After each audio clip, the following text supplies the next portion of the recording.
Hay lugares donde el pasado no se lee en los libros de historia, sino en el asfalto. Bienvenidos a Herzogenaurach, un pequeño rincón en Baviera, Alemania, que a simple vista parece una postal de tranquilidad europea. Pero si caminas por sus calles, notarás algo inquietante. La gente no te mira a los ojos, primero, bajan la vista hacia tus pies. Durante más de 6 décadas, este fue conocido como el pueblo de los cuellos doblados. Una ciudad dividida no por muros de concreto, sino por un río y un odio inquebrantable. En Herzogenaurach, llevar las 3 tiras de Adidas o el felino saltando de puma no era una elección de moda, era una declaración de guerra.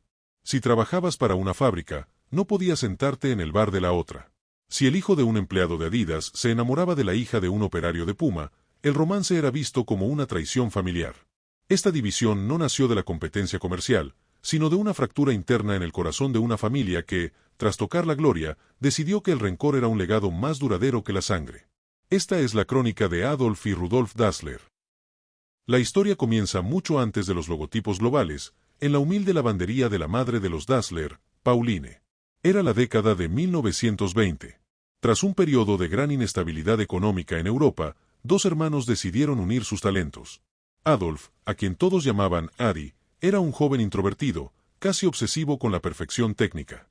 Pasaba horas analizando la pisada de los corredores, buscando la forma de que el zapato fuera una extensión del cuerpo.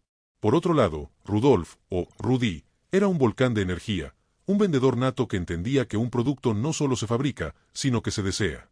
Juntos fundaron la fábrica de zapatos de los hermanos Dassler. En esos primeros años, la armonía era su mayor activo. Adolf diseñaba calzado con clavos para atletismo en su taller, mientras Rudolf recorría el país cerrando contratos. Su primer gran hito llegó en 1936, durante los eventos deportivos más vigilados y tensos de la época en Berlín. En un contexto de enorme presión política y social, Adolf tomó un riesgo que pudo haberles costado todo. Cruzó la villa de los atletas con una maleta llena de zapatos artesanales y buscó al hombre más rápido del momento, Jesse Owens. Cuando Owens aceptó usar los zapatos de los Dassler y ganó 4 medallas de oro, la pequeña fábrica de Baviera se convirtió en una leyenda de la noche a la mañana. Pero el éxito es un ácido que corroe los vínculos débiles. Mientras el dinero entraba a raudales, las diferencias de personalidad se volvieron abismos. Rudolf sentía que su genio comercial era opacado por la fama de artista de su hermano, y Adolf despreciaba la arrogancia de Rudolf. La fábrica prosperaba, pero en la mesa de los Dassler, el silencio empezaba a ser el plato principal. La verdadera oscuridad cayó sobre la familia en la década de los 40. El mundo estaba sumergido en un conflicto global que transformó las fábricas de calzado en centros de producción para las autoridades del momento. La tensión entre los hermanos ya era insoportable, vivían con sus esposas en la misma villa, pero apenas se dirigían la palabra. El odio se alimentaba de malentendidos diarios, hasta que una noche de alerta aérea lo cambió todo. Las sirenas aullaban sobre Herzogenaurach. Rudolf y su familia ya estaban protegidos en el refugio subterráneo cuando Adolf entró con su esposa. Al ver el cielo iluminado por los destellos del conflicto, Adolf exclamó con frustración: «Ya están aquí esos sucios bastardos de nuevo». Adolf se refería a los aviones que sobrevolaban la zona, pero Rudolf, sumido en una paranoia alimentada por años de celos, se convenció de que su hermano hablaba de él y su familia. Esa frase fue el punto de quiebre definitivo. Poco después, Rudolf fue llamado a cumplir con sus obligaciones ante las autoridades externas. Mientras estaba lejos del hogar, en condiciones de gran precariedad, su resentimiento creció. Se convenció de que Adolf lo había denunciado ante las fuerzas del orden para sacarlo de la empresa y quedarse con el control absoluto. Cuando el conflicto terminó, Rudolf regresó a casa no para abrazar a su hermano, sino para exigir su parte del botín. El taller donde una vez soñaron juntos se convirtió en un campo de batalla legal y personal. Habían decidido que el mundo era demasiado pequeño para ambos. 1948 no fue solo el año de la posguerra, fue el año en que el taller de los Dassler se partió físicamente en 2. Imaginen la escena: una mesa larga, papeles notariales y 2 hermanos que se negaban a mirarse a los ojos. Adolf y Rudolf dividieron cada activo con una precisión quirúrgica. Repartieron las hormas de madera, las prensas de cuero, las bobinas de hilo e incluso las máquinas de coser que habían construido juntos. Pero lo más doloroso fue el factor humano. Se llamó a cada uno de los operarios y artesanos a que eligieran bando. Fue una decisión que alteró el destino de miles de familias en Herzogenaurach. La mayoría de los técnicos y diseñadores, hombres que valoraban el detalle artesanal, decidieron quedarse con Adolf. Los vendedores y el personal administrativo seducidos por el carisma comercial de Rudolf, lo siguieron a él. Rudolf tomó sus pertenencias, cruzó el río Aurach hacia el norte del pueblo y fundó su propia fábrica en un edificio que antes servía como almacén. Inicialmente la llamó Ruda, un acrónimo de su nombre, pero pronto comprendió que necesitaba algo más ágil, algo que evocara velocidad. Así nació Puma. Adolf, por su parte, se quedó en la sede original al sur del río y registró el nombre que hoy todos conocemos, Adidas. A partir de ese día, el río Aurach dejó de ser una corriente de agua para convertirse en una frontera ideológica. Las dos orillas del pueblo dejaron de hablarse. Herzogenaurach se convirtió en un tablero de ajedrez donde cada movimiento de un hermano era una declaración de guerra contra el otro. La década de los 50 trajo consigo el primer gran clímax de esta batalla. En 1954, el mundo del deporte se detuvo para el Mundial en Suiza. Rudolf, en su fábrica de Puma, confiaba en los modelos tradicionales de calzado rígido. Pero Adolf, el eterno inventor, estaba trabajando en algo que cambiaría el fútbol para siempre, los tacos intercambiables. El día de la gran final, el cielo sobre el estadio de Berna se cerró y una lluvia torrencial convirtió el campo en un pantano. Mientras los rivales resbalaban y perdían el equilibrio, los jugadores equipados por Adolf Dassler simplemente ajustaron sus zapatos. Fue una victoria tecnológica. Alemania se coronó campeona y el nombre de Adidas dio la vuelta al mundo como el calzado de los milagros. Rudolf, desde su oficina en el lado norte del río, vio cómo su hermano se llevaba toda la gloria. La rabia alimentó una respuesta sin precedentes.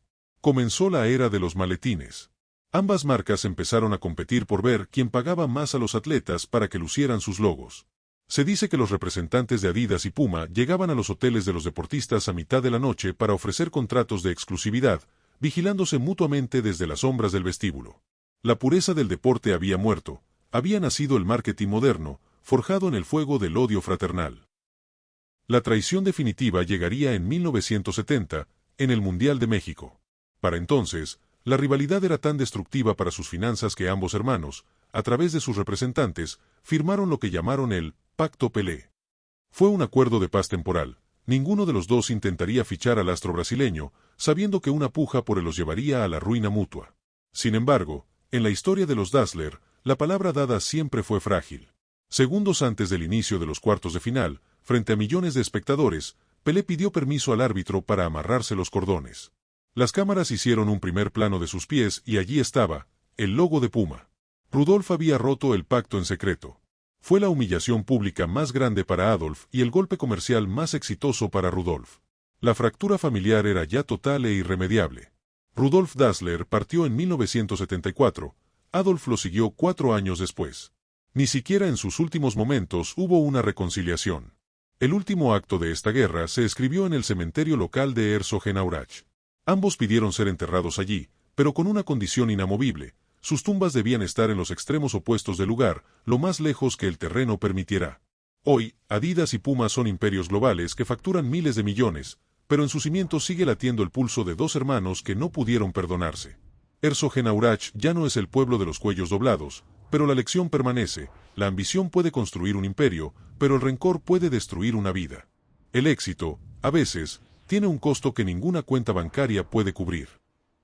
Hoy, las oficinas centrales de Adidas y Puma en Herzogenaurach son monumentos a la arquitectura moderna y al éxito global.